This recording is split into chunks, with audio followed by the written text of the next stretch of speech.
gonna wrap us up tonight with going over the November election. Uh, there are elections, county and town and city, and we did endorse some candidates. So we want to just kind of quickly go over those.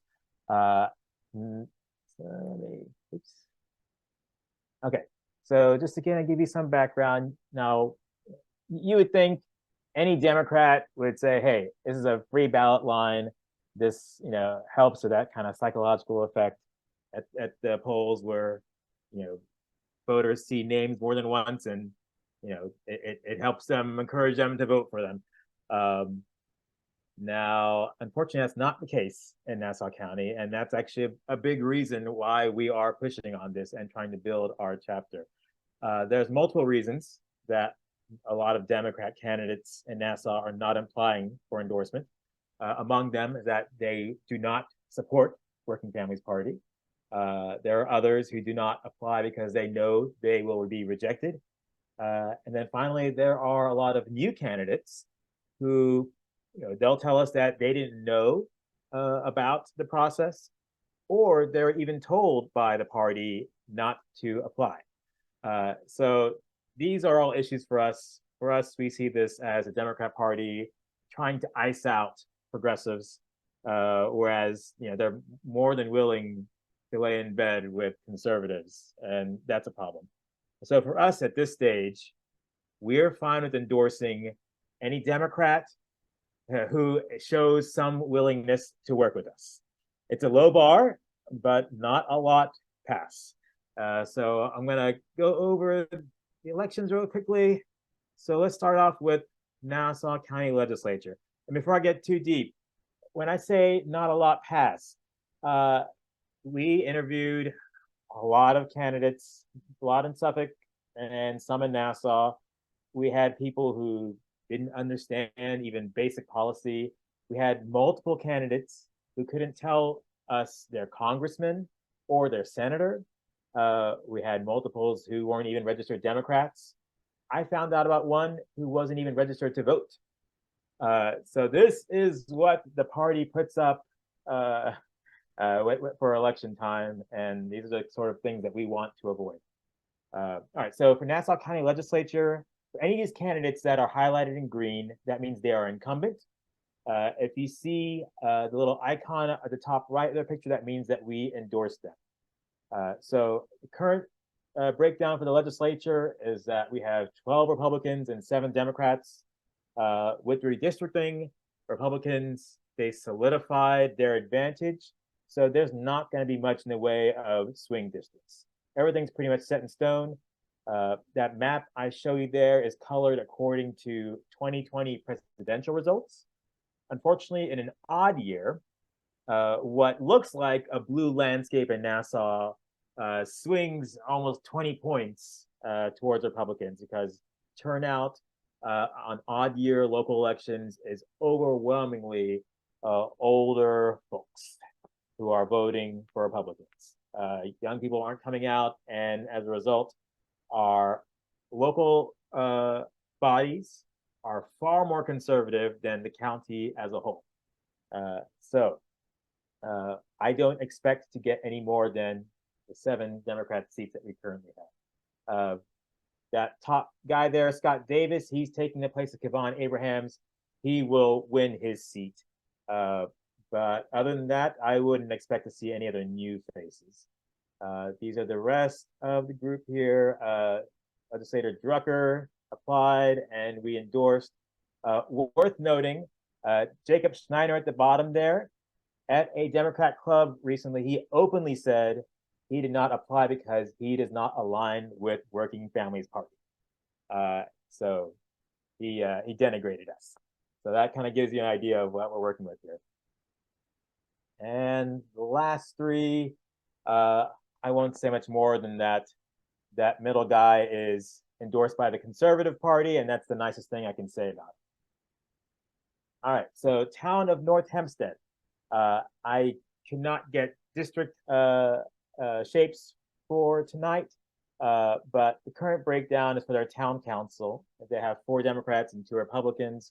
They have some incumbents running, but none of them sought our endorsement. It is currently a Republican controlled. That could change this cycle. You might recognize John came in from the congressional race this past year. For town of Hempstead. Again, town of Hempstead was all these towns, they were redistricted and Republicans were in control. And so they, again, solidified their advantage. Currently in the town council in Hempstead, there are 6 council members. Only one of them is a Democrat. She's been in there a long time, and I don't get the sense that she's able to do much on her own. So Olena Nix is running to be supervisor, running against Don Clavin, who's the incumbent. She did apply and we endorsed Olena. So Oyster Bay. Now for town of Hempstead, town of North Hempstead, they have council districts. For town of Oyster Bay, there are no districts. Council members are voted in at large. And so you can kind of see how this works out. Oyster Bay overall is red. So as long as Oyster Bay goes red, all the candidates are Republican. Nothing is going to work in Oyster Bay until we get councilmanic districts. And that is a longer fight that, it'll take time. So currently the town council is 6 Republicans led by Joe Saladino, town supervisor. I don't see any of that changing this cycle. All right, so for the city of Glen Cove, they have a current Republican mayor, 4 Republicans and 2 Democrats in their city council. 2 of those Democrats are incumbents you see down there, and we did endorse Marcia Silverman. And then finally, for Long Beach, the city of Long Beach, currently, again, Republican controlled. Nearly every single local municipality flipped Republican if it wasn't already in 21. And so we're hoping to flip back this cycle. We wish we could flip with stronger candidates. Fortunately, in Long Beach, we do have 3 candidates that applied and we endorsed. Currently, Tina Posterley and Elizabeth Treston are incumbents. Our friend James Hodge, who is made known for being a director of the MLK Center in Long Beach for a long time and longtime community fixture, he ran and he got the most votes in the primary for the Democrat primary. And so, yeah, we're rooting all of them on. This is our slate that we hope they get in. And that is the candidates for this year. All right, so I'm going to unshare here. Oh, I'm sorry, did I have any questions? No, that's for earlier. All right, so before I unshare, any questions before we move on? Road. Yeah, so if you are, rather, please vote. And if you see any candidate on the Working Families Party line, vote for him on that WFP line, because that's a signal to the Democrat Party that you want to see more progressive working class values being represented in Nassau. All right, so that's it for me. Are there any candidates that are worth canvassing for? Well, Joe's going to answer that. Talk about our upcoming actions. Yeah. So, Suffolk County. yeah, he's Suffolk County, but he's a really great candidate, and it would be an action for him. So with what we're looking at here is that we have to think strategically and where we want to build and what we want to do. And so to do that, we've invested a lot of time in Long Beach in those candidates. So James, Tina, and Liz, and the WFP is going to be putting out a mailer for them. There have been already several canvases going on there from several groups. So the 3 of them are our endorsed candidates. And we would say for Nassau County, if you can, you know, we'll put out some information on how you can you can volunteer there for them. But that's who we're saying, if you want to, you know, if you really want to push a win there, they need it there in Long Beach. You can see what happened over the last few months with the wind farm. Without strong opposition to, you could say, conservative propaganda, the wind farm was stopped from, you know, coming through onto Long Beach, and that, you know, that affects everybody on Long Island. So it'll be probably the best use of time in Nassau County would be Long Beach. That's what I would say to everyone.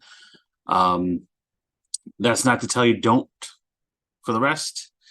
I know, you know, there's some local candidates and some of our members are going to go and fight hard for them because that's where they live, and I 100% appreciate that. I'll probably even canvass my own neighborhood for the local Oyster Bay folks, even though they didn't get our endorsement, and that is a longer story because it seems they're one of the crew that were never told, even though we mentioned it, that they could seek our endorsement. So that, you know, canvas for who you feel will best represent you. But for building the party, it's going to be Long Beach here in Nassau County. And then on the 28th of October, we're having a big rally and canvassing Suffolk and Nassau, WFP, along with Make the Road, the UAW, and a few other affiliates for Ken Cologne. He's running for town as ISLIP supervisor. I can definitely vouch for him as a progressive leftist candidate. He had a great interview with us. In fact, there have been a lot of pretty decent candidates in Suffolk County. They just don't have the support that they need, and we are building our party to do that because we need candidates that come from the working class out there fighting for us. So we will have a sign up for that we're going to email to everybody. It'll be on social media. Again, this will be at Make the Roads office in Brentwood in Suffolk County. Yep, Eve Creef is one of those who received our endorsement. So, you know, this is where we have to think about, you know, strategy. You know, we need wins, and we need to think about what our resources are and how we can best use them. So for those two races, or I should say regions, it's ISLIP, Brentwood, and Long Beach. So that's what I have on that. But, you know, you do you.